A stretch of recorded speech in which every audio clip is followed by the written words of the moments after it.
sika Ward 42 sibizwe executive yalapha eWard uCouncillor ufuna uresponda to la video besiyikhuphe izolo apho kuboniswa i-members ANC zichisa zona izikipa zinge-complain about ingqesho yalapha ewadini and bengululutsha besithi abantu basemabhangalweni, especially ulutsha lasemabhangalweni with all the qualifications ezinayo like silidanshiwe phaya akho nto iyakubo. Councillor ufuna uresponda, ngaqala uzintroduce mhlekazi wami. Inkosi mhlekazi wami, igama nguPhakamile ifani uBhamla, ndingu-councillor walapha kwa-Ward 42 othatha i-portion yaka-1 nakwa-2 namabhangala nejiji, that is la area kuthiwa yi-Silver Town. Khuluwa, after nibonile lanto yotshiswa kwezikipa and abantu becomplaina phaya, ingene njani kuni committee? Isimangalisile lento ukwehla kwayo kuba kaloku izizathu zabo zokuba benze lanto bathetha ngento edibene kunye nengqesho. Ingqesho ke apha ewadini sonke siclear ngayo uba ihamba njani. Ndathi ndiqala ufika kule office savana nokuhlali wonke wase-Ward 42, of which ke amabhangalo then bebesenayo into yokucinga intoba they belong to Ward 13. Mhlawumbi ke they were not part of our meetings.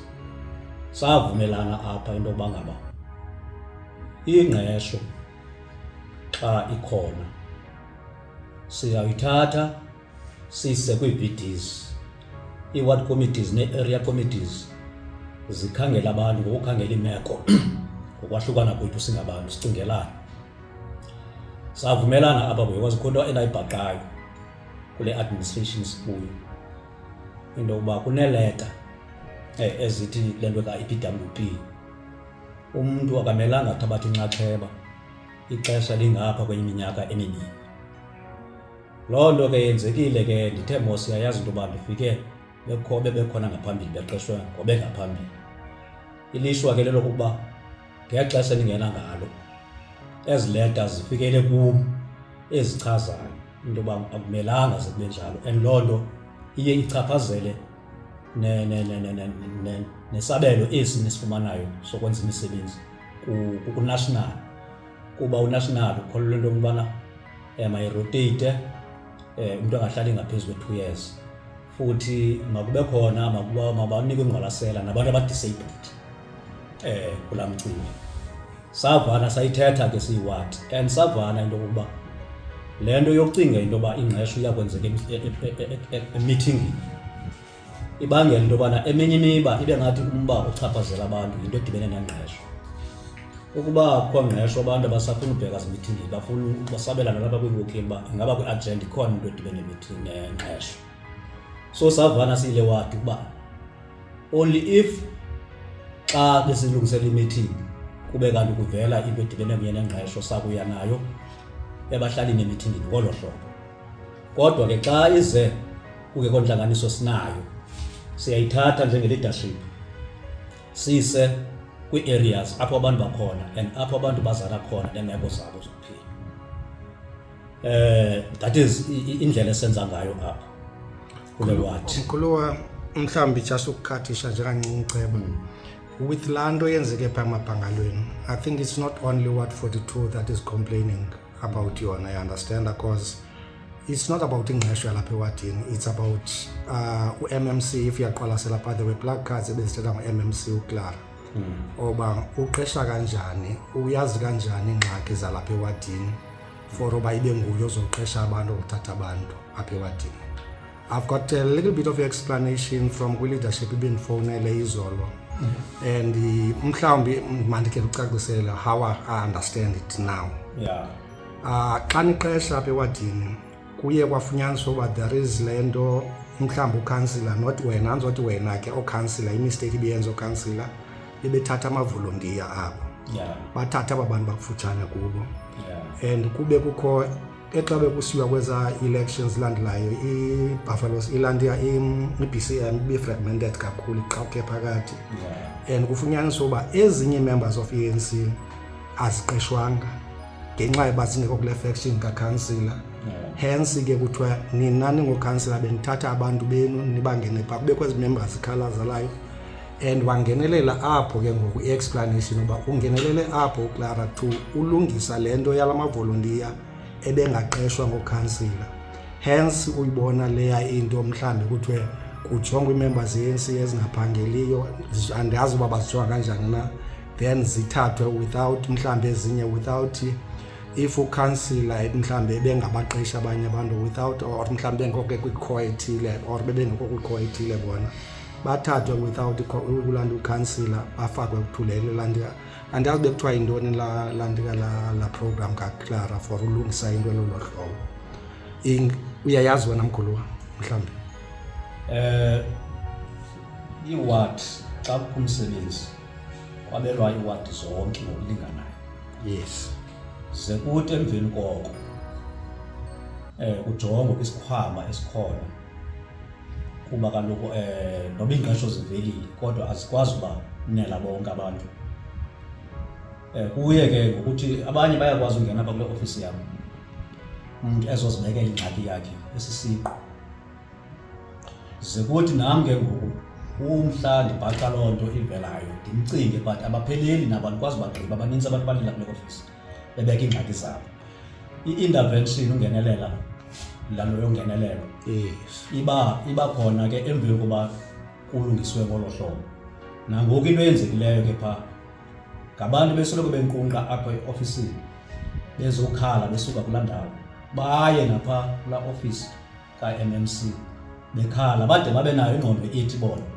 hayi uCouncillor pha akasiqashi ndibe mna ndingenayo imisebenzi yobana ndiqashe umuntu wonke ngoba umnqondo wam kungawonke umuntu ofanele uba usejobhini abesejobhini kodwa ke ingapha kwalo mandla yiyo loo nto ndingacenga ii-communities into yoba masicingelaneni ukuba noko mane-brother at least ekwazi ukubeka into phezu kwetafile siyayazi kwezinye imeko into yobana kuyakwazi abantu bangavani ufine nalapho ufina ndingenelela so aba bantu ke ngoku abantu abalishumi ngabantu besoloko bezihamba besiza apha nakwiiprograms karhulumente bahambe kweza programs karhulumente babe khona bakhangele ezinkokheli bowuthetha no-premier nobani nomeya into yobana sinale ngxaki nangoku njemba kule veki kuphele kusenziwa le intervention bebese ulwazi ukupremier phaya ulwazi ngokuvula isikolo no-MMC nosodolophu ukuba bekhala besabeka isikhalo sabo eneneni ke kwafumanisa uba ikhona noko icebo likhoyo ngoku into yobana ingenzeke intervention so Councillor siyavumelana xa sithi the intervention iyakwazi ukusebenza outside iward ke ngoku ithatha abantu uyana because uthi intervention aba bantu bayozifunela imisebenzi khona and I think mhlawumbi kulapho abantu abaninzi bakhalaze khona yabona because baselistini mhlawumbi if there is a list eward baselistini apha ewadini and uphinde kubekho abantu abangabaziyo babaqeshwe njani let's say when you are in good terms with ulanda MMC kuwe izohamba smoothly there are people i-councillors besizazi uba they were in opposition with MMC and kwezo ward zinezo councillor wafumanisa uba uCouncillor beqesha aba bantu let's not talk about ward 42 you understand ebeqesha abo bantu and kubekho le intervention yenziwa ngokulandika ngu-MMC uClara oba kukho abanye abantu balapha ewadini abangaqeshwanga makayo baqesha and hence abanye abantu like for instance I will make example of ulandia uward 12 we did this stories ka ward 12 and ward 12 ekhalaza kakhona abantu bakhona oba there are processes zasewadini but uCouncillor uClara uqeshile without xa bebuye ubuza uCouncillor wabaqeshwe njani aba bantu kwafumanisa uba uCouncillor kwayena uthi akabazi wabaqeshwe njani so mhlambi wena uzoyazi abanye it's not only elewadi it's not ayizozwadi ezimbini there are abantu babeyokhalaza kwapha kwa6 besithi kukho abantu abaqeshwe nguClara and abayazi uba ubaqeshe njani whereas esuka kwa ward 7 bayoqesha kwezinye ward hayi ke mhlekazi wami mandiphendule ngelithi mna ndiphendulela uward 42 le ndawo ukhokhele kuyo nolwazi lwam kule ndawo. Mna andinayo into yoba u-MMC aqeshe abantu ndingakhange bekanti mna ndi-informed ngaloo. Njengoba ndikuxelela into yoba aba bantu bebenqunqa apha, aba bantu babenethamsanqa xa kukho ezo nhlangano zikarhulumente bekhona abantu ke abakwezi baphethe ezi departments basiphakamisa isikhalo sabo, uyabona. Okay. Akukho nangoku naxa besetawuni baye phaa kuye, nako xa befika apha kum ngemixesha bathi hayi ukansila siqeshe Clara. Ndithi kubo kaloku mna ndinamsebenzi, ndisisicaka apha esilindela kwi-department okanye loo nto izokwenziwa yikhampani kule wadi, sikhangele ke abantu bafumanekayo basebenze elo xesha basebenza ngalo balinikwayo. So kwesi sithuba babefowunile bendixelela into yobana kunabantu abasayinisiwe, ndabacacisela aba bantu uba ewe aba bantu ngabantu bebenqunqa apha kum, ngaba bantu bebehamba kwezi ndawo besiloko bethetha bekhalaza ngabo, but ndibaxelela uba naba bantu abaphethe ii-departments, uyabona, naba mna ndilelela kuba kuthiwa kukho loo nto ndinilandela, ndikwazi ke into yobana ndisuke ndilixesha ndingenamsebenzi because ezi zinto zinebudget phakathi. So aba bantu kuwe apha mhlawumbi if ndiyayisummarize uyabazi aba baqeshiweyo umkansila uClara? Aba bantu njengoba yabona mandithethe le nto apha enantsikweni, bubuxoki obucelwa ihlabathi ngaba bantu baprotestayo phaa. Ayikho laa nto, and into endibhaqileyo mna bendisiya phaa ndisiya ebahlalini, but into endibhaqileyo uba le nto inepolitiki. Sisuka ke kwinkomfa ke yeregime nima njengosihlalo wale branch nanjengokhansila kule branch bendisoloko ndilandela ke umntu okhokhela i-ANC oko ndandixhasana kunye nochairperson okwangusodolophu, wade wabe kanti uyaphinda uyabuya ngoku, kodwa iyabonakala nje le nto, iyazibonakala ngaphaya. Kukho abantu abathunyiweyo, bathunyiwe aba bantu kuba abantu nangoku okokoko bendilawulisa kabuhlungu. Uyayiqonda uba nawe akokokuqala udilisana kunye nabo, babeze apha kule ofisi kuqala ndabaphendula ndileqa kwenye iprogram, ndathi ndisithi ndizaphinda ndihlale kunye nabo babe sebeze kuwe bezothetha because bathunyiwe, it's political. Loo nto ndiyayazi nje nangoku bento-adressa phaa ndithi banto-adressa abahlali, nangoku xa bethetha phaa ndithi masohluleni ke ngokwezinto. There is government, there is ANC, even if the government is being led by the ANC, but we need to differentiate because thina asijogi naxa simnika loo ngqesho loba wangubani na, uyayibona loo nto leyo. Councillor mhlawumbi ndikuvile wena councillor. I think unexplainile, but ndifuna ubuza just mhlawumbi sotyiwa lixesha yanasenda kule ndaba with aba bantu baphaya bebeprotesta khona, and it's a issue of embuthweni to avoid into elahlobo. How do you mhlambi propose to mhlambi nihandlisha kanjani, because it's not going to be the first and it's not going to be the last one ukwenzeka into elahlobo phaya, and as sisiya kwi-local government election there will be a lot of ilandika ezilahlobo. So with i-future babantu, I think I would say zii-members of ANC because bebenxibe iregalia ye-ANC, kuzokwenzeka ntoni kuyo mhlawumbi abantu abaninzi bafuna ukwazi leyo question uba as ibranch yalapha how are you proposing to deal with bona? Uyayibona ke njengebranch ke lungu lebranch mna nangosihlalo uyayazi mos into yobana i-African National Congress iya ku-peacekeeper nje nobuye umxhasi, hayi ngomalungu ngokwale branch, zingaya kwidata yale branch, abekho kwi-membership yale branch.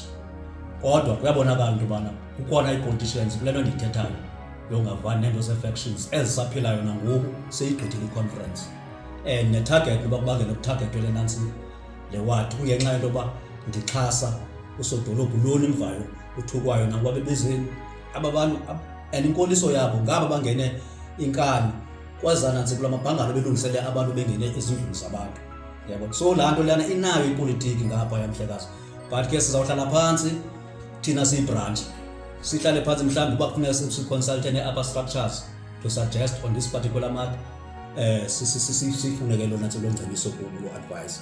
But icacile mna bendicima nje kubahlali, but iyacaca nje iyazicacela uba aba bantu, ngoba kaloku uba kubosithetha ngabahlali akho need into yezikipa ze-African National Congress, akho need yezikipa zomuntu nomuntu, yabo. Kodwa yabonakala le nto uba ifuna utsala because ile milo ye-African National Congress ingadiphele.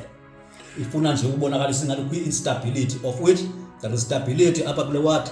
You can go door to door ukhangele uzawuva apha ngabahlali apha kule ward. Uyawuphuma nabantu abambalwa aba ke ndithetha ngabo ndithi basehlali kwintoni kwi-factions and what have you.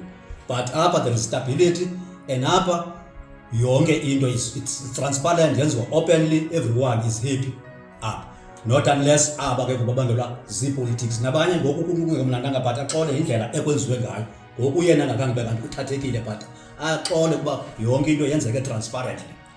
Councillor, to deal or mhlambi moving forward to 2026 and sitsho, it's not going to be the last protest over dibana nayo ka-42 because siya kwi-elections, and there are people that are planning to contest when. So as i-BEC yalapha, is there any plans enazo to deal with the genuine, because iyona nto siyoyikayo yoba kuthathwe the genuine zikhalazo zabahlali zidityaniswe nepolitics, kuthathwe ezepolitics izinto ziyoqhutywa kwezabahlali? Ingaba mhlawumbi ii-plans zininazo, or you gonna have ilandikas or something ezokwazi ukohlula oba this is genuine, ayo genuine lena, you understand, without compromising to abantu abakhalazayo nyani? Masithi for instance if dimoshakelelwe yinto this time inida ulungiswa ngoku, and ndiyoyika uzapha ngenxa yaba kuleli xesha and kuyothiwa lento ndiyizisayo into yepolitics, how i-office izokwazi ukohlula kanjani between i-genuine service delivery issues plus ne-politically mhlambi influenced issues? Mhlekazi, i-genuine, xa zi-genuine ziyabonakala nje uba hayi this is a genuine issue yokuhlala. Xa inepolitiki ngohlobo because kaloku andiveli kwenye ndawo, andiveli eRhawutini, ndingwalapha ndihleli apha koko ndayazi lena, and phambi kokuba ndibe ngukhansila I've been active all these years. I've been what committee, you see, ndiyayazi issues ezikhona apha. Yeka ke bona kabe befika ne, but apha ngokwethina ngokuxa ndime kuqonga le-African National Congress as the chairperson. African National Congress is a democratic organization.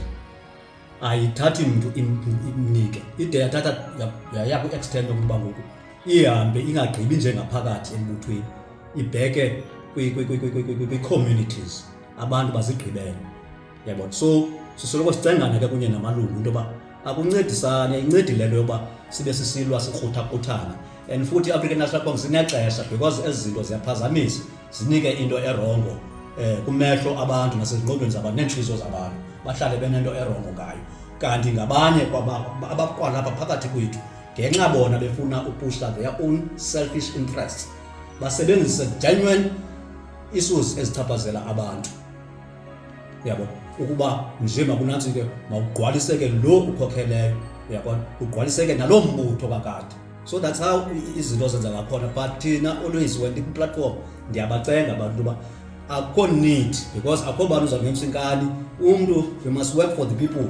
Abantu bazokubona ngexesha eli-right. African National Congress izayikhulula nakubani na nabani na makacontest ngexesha eli-right elifikileyo.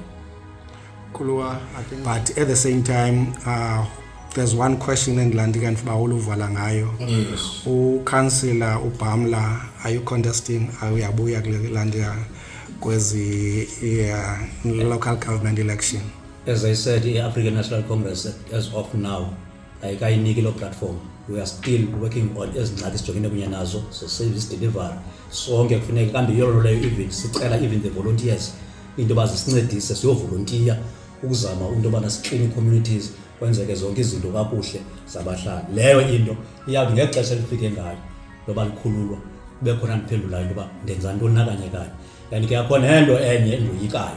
I've been on the ground for ages. Akho nento endoyikayo. This community noba unganisako linecala iyandazi wena kuqala, uyandazi ngoba ndandi-address abantu kwezi sikolo apha esisadukasha sisengabantwana besikolo. So it's not new into yodibana kunye nabantu. Councillor Paki, highlights of what you've done and mhlambi and the challenges ocinga uba mhlambi if kuthiwa ke ngoku any term or another councillor uyangena, what will be the EZO challenges, as the major challenges Ward 42? Highlights of your term, what have you done? Mhlekazi wami, there's a lot. One, openness, even kwezi issues zengqesho. People apha bebesoloko bengazi into yoba into engqesho. I-water treatment works Mtondoni Center, la center ipha ezantsi apha, kubonakala into yobana iyafa. Then umasipala wathatha inantsika isinqumo ngoko nangoko, wakhawuleza sahlangana kule office ngoDisemba, zaqala inantsika as bayisaqhuba ke la project yo revival kwezi kwala nantsika kwala center, yabona. I-swimming pool but zezi ilishwa ke ngoku into yoba kwenzeke okwenzekileyo, because khona nasemaphiphini asinoyithi na, but nayo indaba yayo umasipala uyiphethe. But izinto xa lo benze wrong ephuma ngoku, it's not easy into yoba ndithi hayi ndathatha unomfundo ngoku ndifaka unomfundo, ezinto zine-legalities zazo. So kusene-process eziko-legal so that ube kanti inantsika i-swimming pool ingaphinde iqhubekeke. Isisadukashe, if you go to Isisadukashe, sasiqalile phaa uphinda si-renovate, especially i-grandstand. Uyayibona ke phayana kufakwa la nantsika la danger tape, into yoba xa kho izinto abantu banganantsiki phaa because kunengozi. Kungenxa yezi khampani, ikhona ikhampani yabalekayo ke yayisebenza phayana, yile yayisebenza apha e-Art Center ka-Ward 14, yabaleka ke. But naleyo into sisajonge into yobana nabo bakhangela indlela into yoba ikhutshwa njani na legal, kuzokwazi uappointwa someone who's going to deliver according to the expectations and the standards esizijongileyo njengomasipala. Major challenges mhlawumbi onothi if yabuya or kukho lo mntu ungenayo you need to tackle, indaba kaNondula unoyifaka on the major challenges? Indaba kaNondula is one other issue ibihamba phambili. uNondula besesiredi kufuna ususwa abantu bapha kaNondula bonke, yabona those politics iyavela ngapha, kufuna ususwa abantu bapha kaNondula bonke because yonke into ipasisiwe into yobana uNondula ngoku nanto ne-general plans zonke izinto makususwa aba bantu ke ngoku bakhangelelwe indawo yokuhlala temporarily whilst the works of into yobana kufakwe internal services, uqala into ze-structure yonke laa nto kugqityezelwe kubekho izindlu. Abantu kwakwabantu ndithetha ngabo bane-interest, babo-influence abantu uba nizawuhlala emabhankini, sanukuvuma zonke ezo zinto ezo, you understand, sanukuvuma. So phayana ke ngoku, and ke ngoku eyona nto ibuhlungu wena mhlekazi wami kwezi zinto, into yoba uyawuyibhaqa into yobana not all wonke lo mntu lapha uthetha le nto, but because mna ndithetha kakhulu nobani ethetha kakhulu nabo abanye beneentloni zokuthetha nokuthini okanye baveza uluvo lwabo, kuthi xa bafane bafe namthanyana. Indima yakaNondula is ready but ibanjwe ngabantu abane-influence, ngolu hlobo bane-influence ngayo phaa kulapho emabhankalweni phaa is ready. Kudala saba phane officials bazigxotha nozigxotha ii-officials phaa, but isimanga abanye babo bantu aba bahambile ngibongena kwizindlu zakwamakwabo. Khona omnye ileader phaa ebiphambili kule nto yobana makungavumi makungathwani na, uyabona. But ngoku yena uhlala kowabo uyaphinda uvela koFacebook bakanti anesixele uba umandi kangakuhlala ezindlini, yabo. So uyayibhaqa nje into yoba into edibene ngepolitics nee-factions ezingafuni ukuhlukana kunye nathi apha embuthweni zichaphazela even the service delivery. Otherwise into yakaNondula is one nantsika ebeseyigqibekile into yoba kuzawuthathwa abantu abayana sade sayenza neeplan, sakhangela nemihlaba ukuba sizababeka phi aba bantu, yoyibeka phaa sayicacisa phaa. But aba bantu abayana because of the influence nabanye abantu ababhodisileyo phaa, kwabantu ababhodisileyo bomntu akube negalelo elikhulu elinamagumbi ngamagumbi. Kama ndandifaka umbane phaa, ndisebenza nabantu bombane, ne ndifaka umbane phaa because ezinto zezincuphu singazifuni ezolwa ngombane. But uma bayinantsika eyi-1 le kanti hayi ngumntu lo ubhodisile unikele. But abo bantu kunzima ke because they are making money out of that situation. So ngaba ke ngoba bangela ba abantu ba-influence abantu banayisa novuma sakuthini kwathini zonke ezaa zinto ezi sideleyisayo. Otherwise iSlovo Park ngoku besanogqitywa kwinto yobana kwenziwa isurvey kusenziwa inantsika into ze-general inantsika plans so that izokwazi uba nayo into iproject yakhona ikwazi ukuqhuba deske abantu babe kanti babheke ezindlini. So iyayazi ke izinto ezazenzeki overnight, it's a process. Mhlawumbi zingathi zigqityezelwa sele nam ndingekho kule ndawo, yabo, ingomnye umntu. Councillor Phaki masibulele. What other challenges now? Yes. One other challenge esinayo kwimihlaba esinayo apha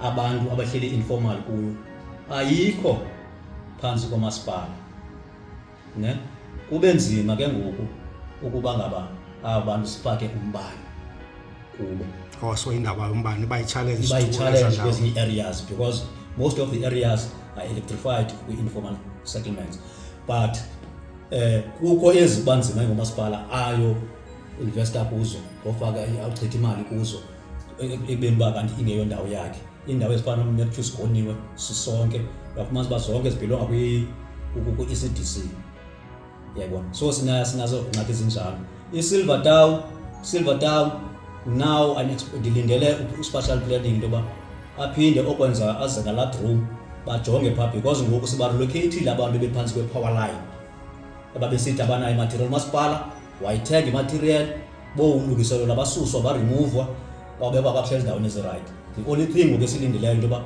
makafike u-spatial planning net-room azonika i-report so that u-electricity azoqalisa ke ngokwenza umsebenzi wakhe o-electrify laa ndawo because it's been always painful because it's a face of umdantsane uthi ungena ngomdantsane ungena ngalaa ndawo at least if it's electrified and ke ngoku nabantu bapha I'm sure more than 15 yabantu endibaziyo abasebebhubhile phaa ngenxeni yezazinyoka so loo leyo into sincedisa kakhulu if uno-fast track loo nto leyo kwi-spatial planning wet-room so that umbane ungene phayana.